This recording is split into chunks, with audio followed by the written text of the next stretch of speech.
Louis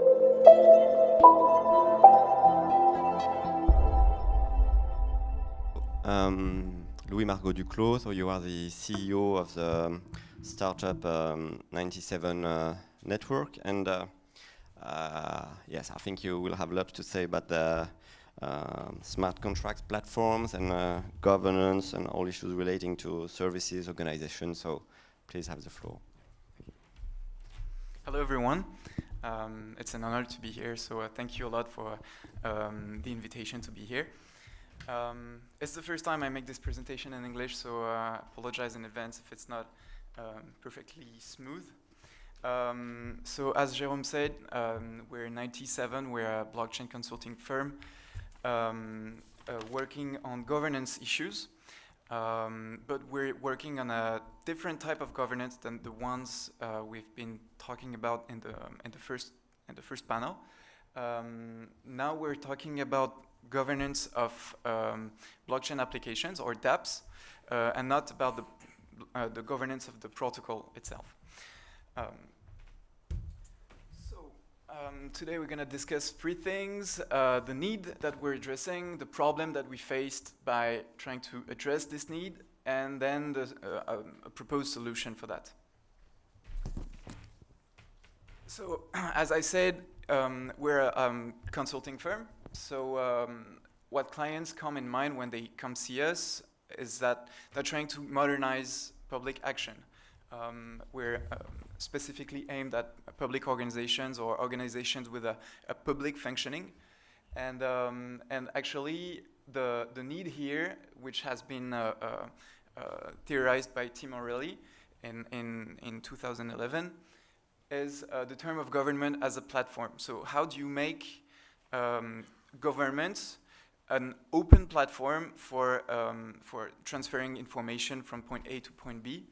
And how do you make actually the core of a government's activity digital, so it can really harness the digital revolution, make the public services attached to it more transparent, more interoperable, and more cost efficient.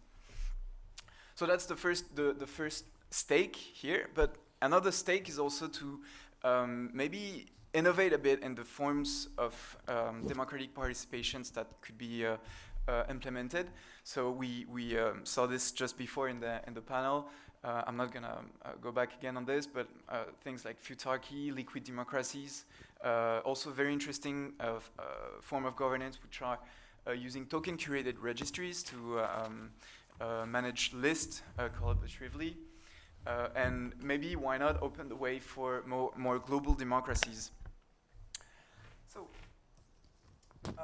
So the problem we face when trying to address this problem, this need, is the governance of the administrative platforms that we'll be building. Because who can you trust to administrate these platforms? Usually when you have a system admin,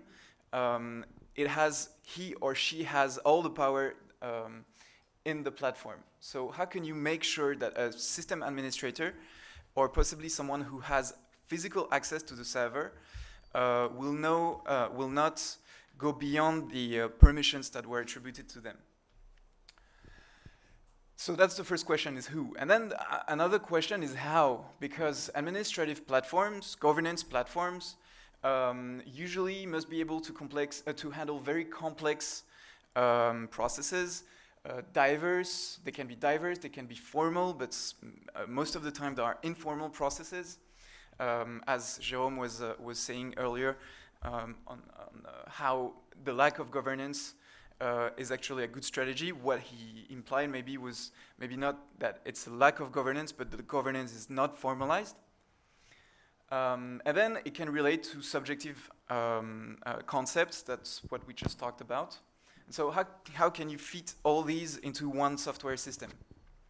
And then you have another problem, is that it has to comply with different, how can I say, different or compelling principles.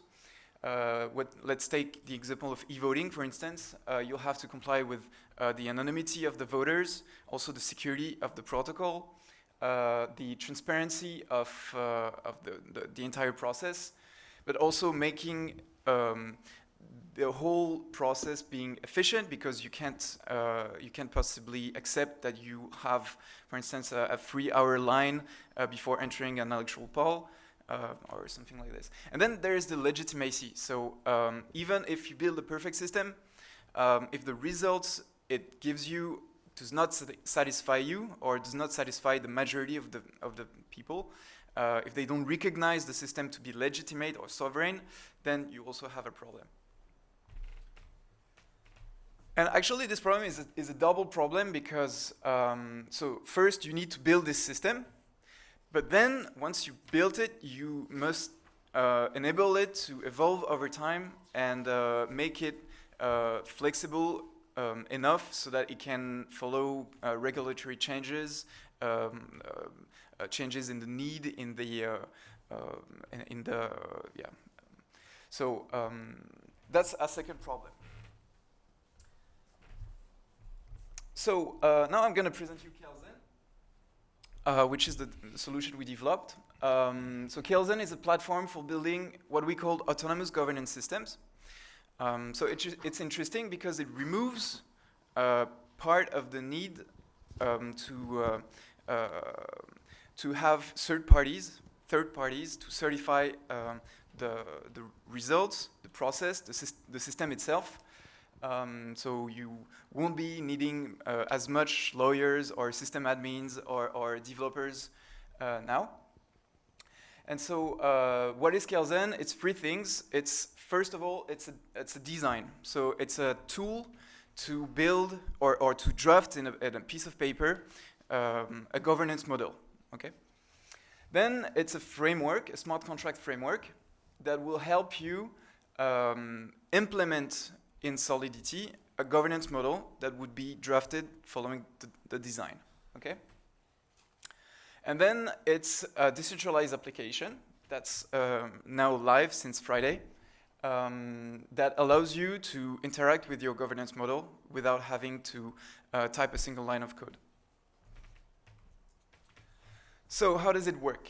I'm going to show you a bit the details of all the core principles that we use to build governance systems. So that's the design. Okay. So we think of governance as a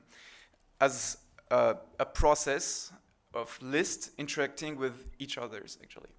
And so the way we design these lists is like this. So you have at the bottom of it, so it's these lists are constituted by what we call an organ. So it's an individual smart contract built on Ethereum that will list things. So for instance, it could be a voters list, or a list of the names of president that you just elected, or entries in a public registry that you want to manage.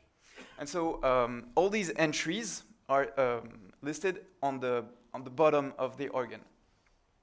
And then how do you interact with these lists? You use what we call procedures. It's the big round on the right. So procedures are other individual smart contracts that will have the permission in an organ to add an entry to the list. Okay. So it can be very diverse. It can be a majority election. It can be just someone appointing someone else. It can be it's the procedures themselves come in a very high diversity and variety. So these procedures here that will be able to add or delete entries are what we call admin procedures. So they are listed on the second floor of the organ. And actually, another type of procedures will have the permission to remove admins and manage admins. So that if you want to elect your president differently, for instance, if it's not 50% plus 1, but 3/5 of an assembly, then you'll have these special procedures, we call them master procedures, modify the admin procedures so that the rules change for adding new entries to this list. So it can be a bit hard to understand, so I drafted a very simple example to show you how it works concretely. So in this example, we have a participatory budget with only one organ. Okay, so it's the simplest organization we made, just using one organ and 5 procedures. So you'll have procedures to authorize income or expenses. Oh yeah, what I didn't say is that because organs are smart contracts, they inherently have the power to manage funds. And so here, the 2 first procedures will be the procedures stating how you can deposit an amount to the participatory budget and then how you can withdraw it. Then the 2 other procedures will be adding the addresses of voters that will be able to trigger the first 2 procedures. Okay, so here in this example, P3 and P4 can be triggered by voters themselves. So it's just voters that vote to add a new member or not. Okay, and then once you have your members list, they can vote by a majority to make a spending to a specified address. So here we have our 4 services or 4 procedures managing this budget, okay? But how does it work if you want to make these rules evolve? So you have on top of the animation here, P0 that will enable you, or enable, in this case, voters, to modify any procedure by triggering a vote by 3/5, okay? So that's one simple example. That's one complex example. We don't really have time to dig into the details, but basically we, using this model, we drafted what the French Constitution would look like following this model. So I'm not gonna go in details, but what's important here is to understand that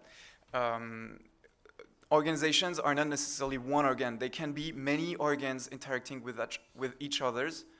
And the interesting part, the important part here is that you want someone to be able to modify these rules, but you don't want this someone to be a dictator. You want these rules to evolve according to other rules and what we call the master procedures.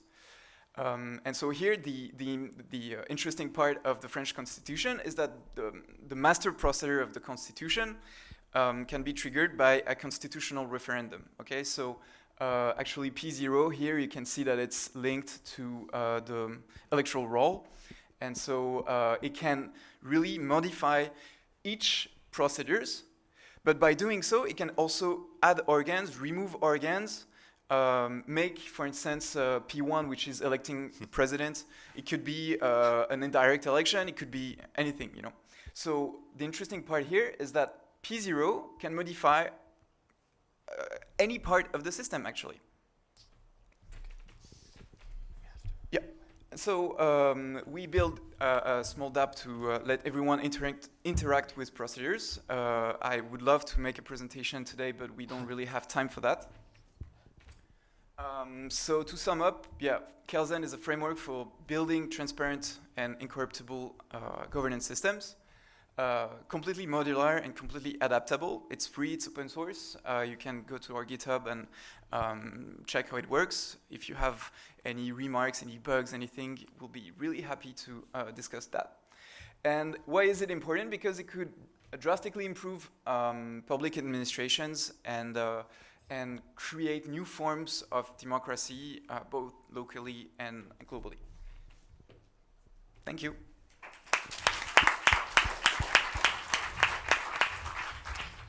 Thank you very much.